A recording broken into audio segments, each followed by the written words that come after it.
Thank you very much for inviting me. Having been and still being extremely critical of the marine industry with respect to electric vehicle safety and its complacency, I do feel a bit like Daniel in the lion's den. But having tried to teach for many years hostile undergraduates thermodynamics, I'm sure I would cope. So, my job is to lay out the risks and hazards, and that's what I will seek to do. That's a bit about me. I did serve on the Chamber of Shipping Working Group. Let's jump straight into thermal runaway. When a battery is abused, lithium-ion batteries are abused, the first point is it produces huge volumes of explosive and toxic gas. That gas, therefore, is produced under high pressure inside the cell. When that gas vents, it takes with it small droplets of organic solvent, which makes the gas, which is now a vapour cloud, look like smoke or steam. And it has been mistaken for it, and is still mistaken for smoke or steam. But it can be between 500 and 6,000 litres per kilowatt hour. Electric vehicles, 40 to 100 kilowatt hours. HGVs up to 1,000 kilowatt hours. It contains up to 50% hydrogen. For the so-called safer lithium-ion batteries, LFP, could be up to 80%. Carbon monoxide, carbon dioxide, hydrofluoric acid gas, etc. What you saw there was a video from a single module. 1.7 kilowatt hours. There's 24 in a 40 kilowatt hour electric vehicle. That boiled off for 12 minutes. Fire is not your only hazard. There are 5 main hazards associated with large lithium-ion batteries, specifically electric vehicles. The first one is the toxic gas. The vapour cloud itself is toxic. The fumes when it burns are toxic. If the gas vents from the vehicle and it immediately ignites, you get 1 to 2 metre long blowtorch-like flames, 1200 degrees centigrade, some say 2000. What we've only just become aware of in the last 8 or 9 months are what's called confined vapour cloud explosions. This is where the gas explodes inside the vehicle. Remember, it's produced at very high volumes, so it's at very high pressure. If the battery explodes, not only do you get shrapnel, you also get zero warning. If you get flames, they can be 10 metres long, but you need not get flames, in which case, when the explosion is gone, the vapour cloud's produced again. Or the gas can vent into the passenger compartment and explode. Again, shrapnel, if you get flames, 12 metres long. And you can get an unconfined vapour cloud explosion. This is where the gas vents to the outside and then explodes. So the consequences.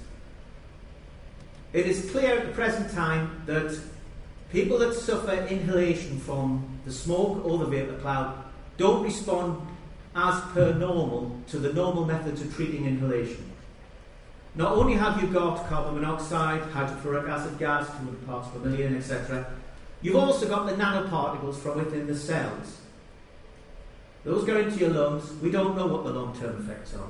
And we're starting to see fatalities not from the fire, but from the inhalation, which apparently is unusual. So this is your rocket-like flames. I haven't got it down on Teslas, but you see it's about 1 to 2 metres long, at about shin height.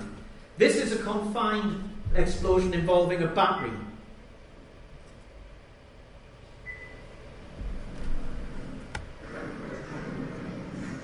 You can see the hole in the carport roof, the bonnet and the roof of the car line some metres away. No fire there. This is a one with fire. Battery explosion with flames. 아래쪽에서 폭발이 생긴 것처럼 물길이 솟구치면서 주변으로 번집니다. Confined vapour cloud explosion where the vapour goes into the passenger compartment. Been 2 examples, well, 3 examples. This may or may not be due to the fact that there's a fireman's access down to the battery. So when the back seat burns away, the fireman in principle can connect a hose. But this one in Treviso, it exploded inside the garage, ripped the garage apart, shrapnel everywhere, and set fire to a BMW outside. Similar incident in Germany. This was at a port, I believe. This is a Renault Zoe again. 아파트 주차장에 있는 Now this is unusual 아래쪽에서 because it's 폭발이 actually a 생긴 것처럼 deflagration. 불길이 It's not a deflagration, it's a 솟구치면서 주변으로 detonation. 번집니다. 번지는 과정. This happened in Brussels. It was sent to me by one of the firefighters. This is a Jeep Wrangler. It's only 17 kilowatt hours, so it's a hybrid. Remember, 40 to 100 kilowatt hours for normal vehicles. They've smashed the window, put a pipe in, filled the passenger compartment with water. Does absolutely beggar all good. Because all big batteries, all electric vehicles are designed to keep water out. Right?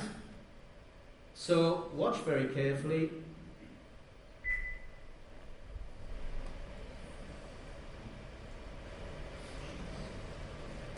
Good luck taking your water lamps or your fire blanket down the hatchways and things on a board a ship and dealing with that. So the vapor cloud vents from the vehicle. This is Heathrow Airport. It's in a Mercedes E-van. You can see the sheer volume of gas, but you can see how the droplets of organic solvent. Working with the military in the summer, on 2 separate tests, we sent E-vans into thermal runaway at low state of charge, so we wouldn't get ignition. They balled off the vapor cloud for 2 hours. This is in South Korea quite recently, and it's in a car park, confined space. It's the right-hand side. This destroyed 200 cars and put 20 residents temporarily into a hospital with smoke inhalation. You can see the vapor cloud boiling off in the corner there. You just see it, and then up it goes. And then a guy rushes up with a handheld fire extinguisher. Education and training is the low-hanging fruit. This is how everybody here can try to avoid a situation arising. Train and educate. This again is a Jeep Wrangler. It's an unconfined vapor cloud explosion. It vents to the outside of the vehicle, inside the garage. It clipped the guy's helmet. If it had gone a bit lower, could have took his head off. This is a near miss in a large motor vehicle manufacturer in the Midlands. There's a research pod in the top right. The fire service had not been trained, so they are wading through knee-deep explosive vapor cloud. Okay? No training, they weren't doing anything wrong, they were doing exactly what they'd been told to do with smoke. Initially, it was heavier than air, and then the lighter than air vapor cloud started. You always have 2 forms. We can't predict which form is produced. One dominates. Okay? So then the lighter than air vapor cloud occurred. They're going in and out of that facility, which was sealed with CO2. CO2 switches the hazard from fire to explosion. It's got no cooling ability at all. It cannot stop thermal propagation cell to cell. They went out 3 times, and then the 4th time they went out of the door. It's only a 100 kilowatt hour pack, by the way. This happened. Don't know if you noticed, but the fireman was on fire there. So, on board a ship, in a car park, your firefighter could find themselves in a zero visibility situation, smoke diving in an explosive and toxic vapor cloud. Now, another consequence of this is that your normal thermal imaging cameras can't see through the vapor cloud. So in Australia, in October last year, firefighters were called out to a domestic battery energy storage system in thermal runaway but not on fire. It had filled the whole house with a vapor cloud. Their thermal imaging cameras could not detect the heat source. The organic droplets in that vapor cloud completely absorb the near-infrared light. Now you'll be told that the hazards of electric vehicles are the same as for conventional vehicles. That's utter twaddle. Yes, the heat release rates are about the same. It's about 80% from the huge volume of plastic that's in modern vehicles, and about 20% from the battery.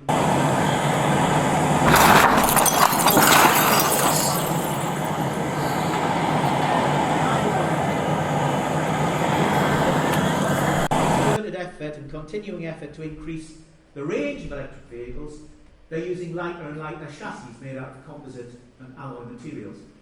The BMW i3, for example, will completely burn. And we're now seeing cell-to-pack topologies, which boost the energy densities still further. So this is South Korea in a manufacturing plant just in summer. These are only small cells, cylindrical cells. But the one factor about electric vehicles, lithium-ion batteries in general, is the fires develop excessively quickly. In the 20 minutes it takes for your crew member to report to the captain, for the fire officers to assemble, it's a fire. It's a fully fledged fire. E-scooter, e-bikes, by the time the fire service arrive, within 4 to 5 minutes, it's a full house or flat fire. Even power tools, by the time the fire brigade arrives. So, training is essential for everybody. Educate the public, train everybody. Because 90% of lithium-ion battery incidents involve human error. Poor design, whatever. We had a major incident with a ship over the winter. Human error, transporting battery energy storage systems. They moved in a storm. Even though the battery energy storage systems didn't actually burn, they fizzed. That ship was out of commission for months and months. No port would accept it. The financial cost is huge. Now, I don't give a damn about that as far as your lot are concerned. I'm worried about the lives of the people on board. 506,000 litres, even small batteries can cause explosions, but the fires develop very, very quickly. This was a walkie-talkie. Tens of £1 million of damage to a bridge of a ship. This is a 2 kilowatt-hour battery. It's a tiny hybrid battery, okay? It's in a metal case, riveted together. The idea being that the robot carrying this battery would sense there was something wrong, it would dash out the warehouse, dash into a firebox, the lid would go down, and the poor robot and the battery will be sacrificed. Now what you will hear, that's the blast caps going on the batteries, the safety vents.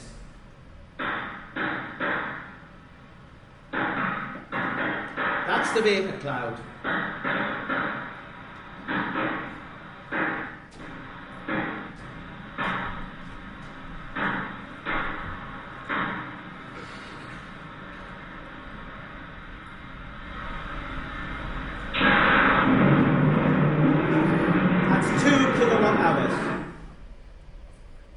This is equivalent to a smallish e-bike battery or a small domestic battery energy storage system, depending whether you take 500 or 6,000 litres per kilowatt hour. So this is a synthetic mixture. It's used in America to in one of the standards called UL 9540A to test battery energy storage systems. So it's the same as the battery gases, but it just doesn't have any droplets of organic solvent. The first bit of the video, I think, is art. I think it is just the heart of an explosion. But this is what's happening in people's homes. That's from the equivalent of an e-bike battery. And it's a flimsy plastic blast wall on that container, but the overpressure reached 0.3 of an atmosphere. That will damage a masonry building, and it will certainly kill a human being. And of course, battery energy storage systems are coming to a place near you. Now, I am not trying to demonise lithium-ion batteries. I think they're fantastic. Okay, I've worked with Nissan when they first built the battery plant. I'd buy a Nissan electric car like that if I could afford it, sadly. But battery energy storage systems are coming, and the problem is understanding, education and training. Developers don't know, in most cases. Certainly, your planning officers don't have a clue about lithium-ion batteries. Your port officials probably don't. But they're coming. This was a game changer. It's an explosion of a small battery energy storage system, 2 megawatt hours, in Surprise in Arizona. No fire before or afterwards. Smoke alarm triggered. They deployed a clean agent, Novec 1230. No cooling ability. Right? No fire before or after the explosion. The cells just one by one boil off the vapour cloud. The explosion was down to one rack, equivalent to a Tesla battery, 100 kilowatt hours, out of 27. And that one rack boiled off the vapour cloud for a total of 3 hours before the fire officers opened the door and there was a massive explosion, 75-foot long fireball, 20 feet high. 4 guys were thrown. 1 guy was thrown to where that black mark is, 75 feet away. He landed in the bush on fire. All of their masks were completely disintegrated. And this was the first time we twigged that hydrogen cyanide was produced, by the way. We've detected it many times since. And there's been a couple of, in fact 3 or 4 battery energy storage system explosions since this data came out, just in the last couple of months. But there's about 80-ish have taken place. So it's not, it's not that frequent. And if you look at the frequency, the number per battery energy storage container, it's tiny. But nevertheless, the hazard is huge. So these are a selection of marine incidents. You're all aware of the Felicity Ace, Viking Gamia. A lot of these, people dealing with it have never been trained in okay. Free Felicity Ace, of course, tin cans, of course that's aviation. Fremantle Highway from electric vehicles.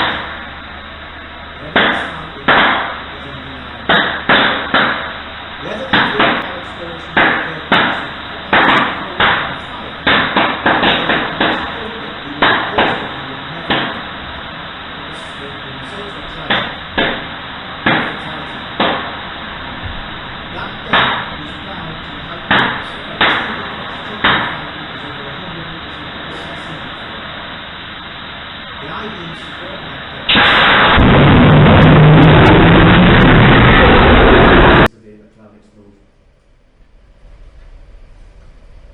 it snapped the foam firefighting pipes, wouldn't have worked anyway.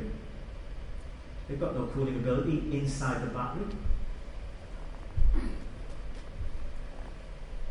And the hazards of electric vehicles are not the same as internal combustion. I've banged on now for 6 years that the vapor cloud explosion is the understated hazard.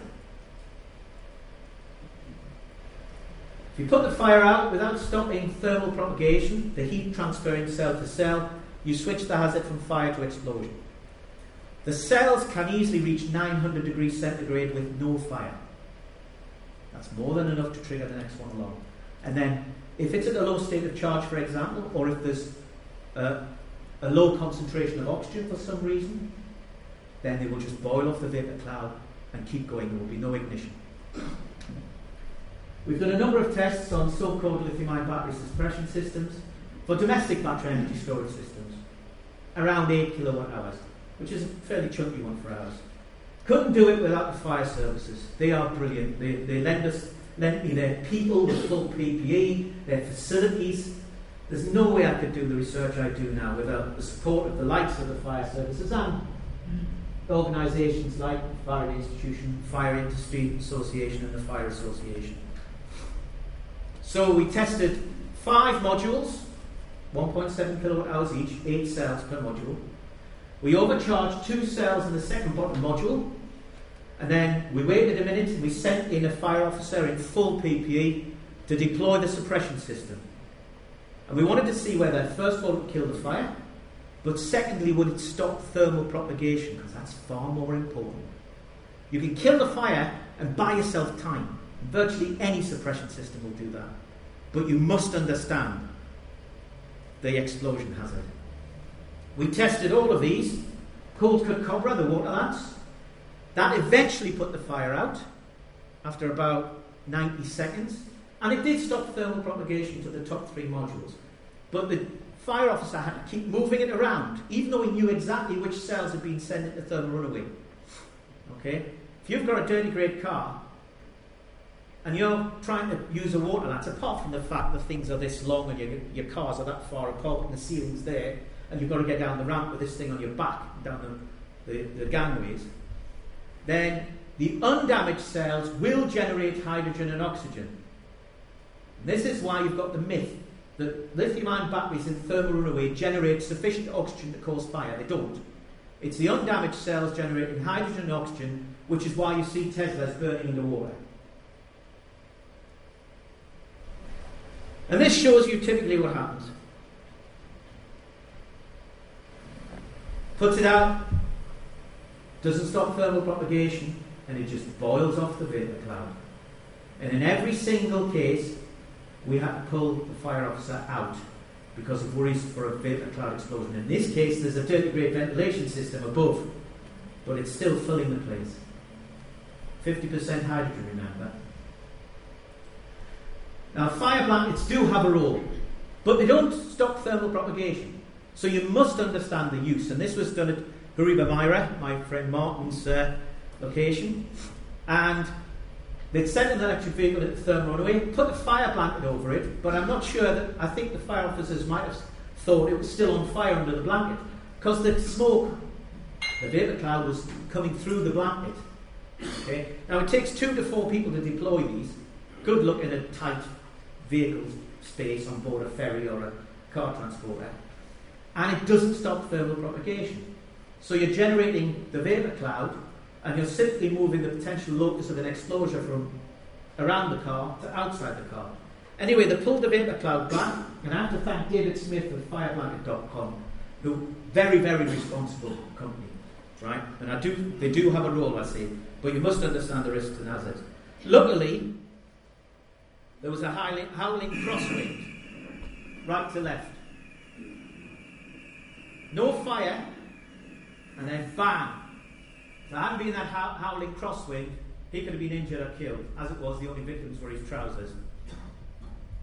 Tests in Austria, funded by the Austrian government, they had to abandon the fire blanket tests because the flames shooting out from underneath.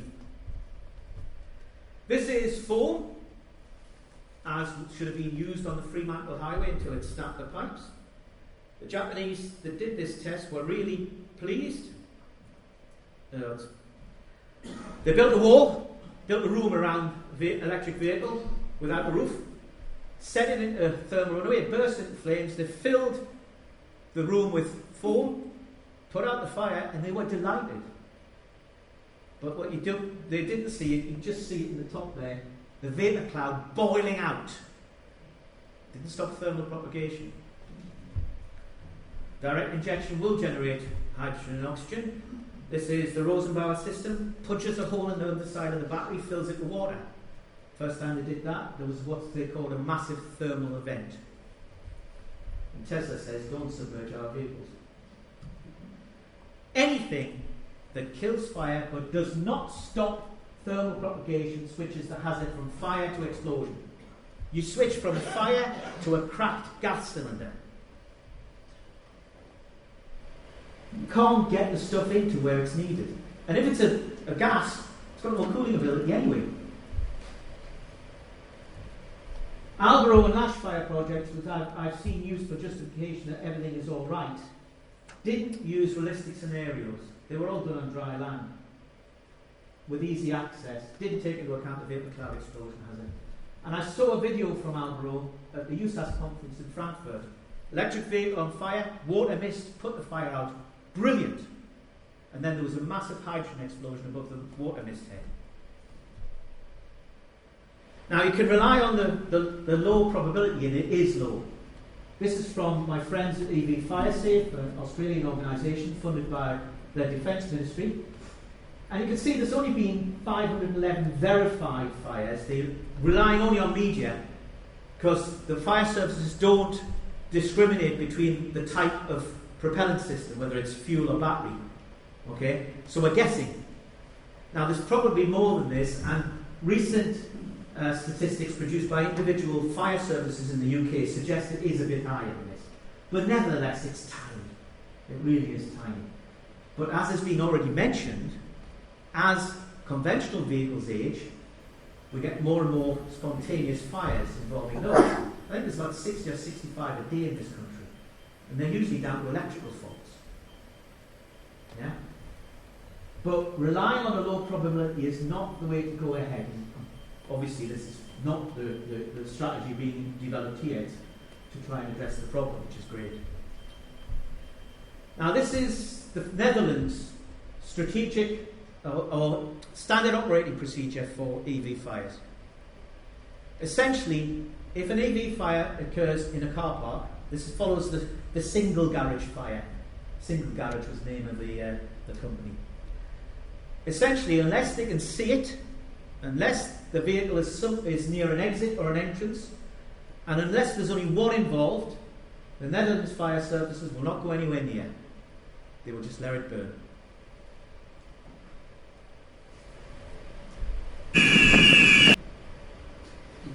Thank you for your kind attention. That's a professor out of his normal comfort zone. Thank you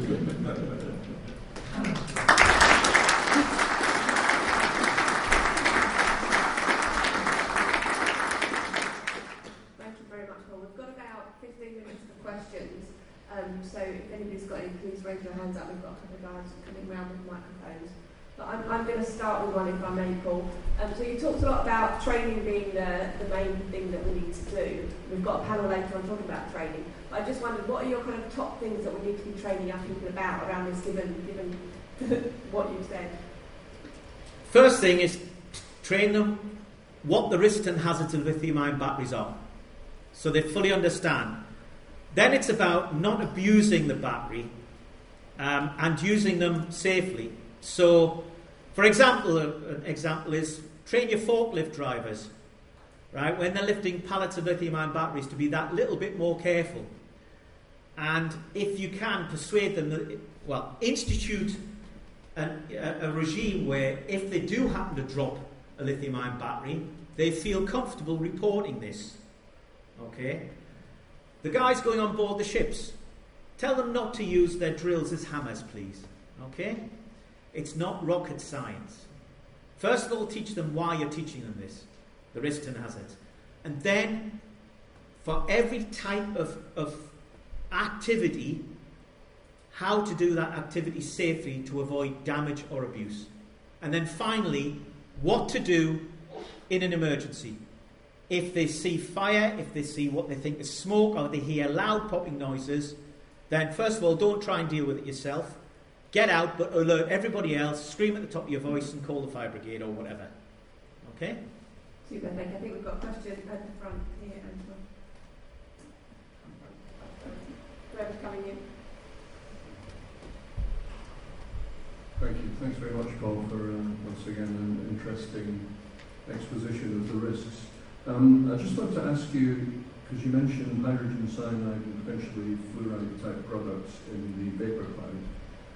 How well does the PPE provided to firefighting teams on ships and to firefighters ashore stack up against those risks? I think they're pretty good. The key point is decontamination afterwards.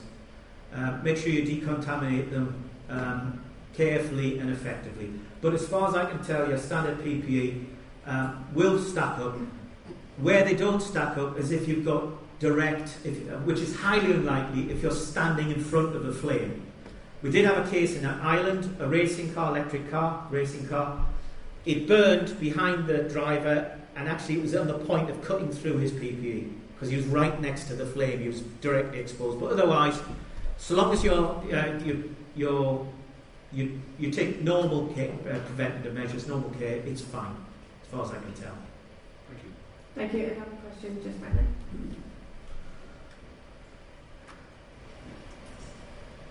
Morning, Professor. My name is Lion. I'm from International Chamber of Shipping. I recently got a chance to visit one of the car carriers, and I heard from the stevedores and from the ship's crew that the EVs that are being shipped are in shipment mode, and they are not on road mode. So, will you be able to just throw some light between the shipping mode and road mode? And I have another question as well. It's about the used vehicles. Because currently it's all brand new vehicles being shipped everywhere, and the statistics is very low, 500 or even less on board, it's okay. But 5 years down the line, it's not going to be the same case. So if you are advising a regulatory body like IMO for the sake of used vehicles, what are the precautions in terms of abuse of the battery, because when we did the research, it's all about even vibrations on the road and potholes on the road can contribute to abuse of the battery, and that can result in thermal runaway at a later stage. So, what would be a few bits of advice which you would be able to give? Well, the first bit about transport code, that may simply reflect the fact that it's at a low state of charge, which, by the way, I would strongly recommend. If it's at a low state of charge, it's much more difficult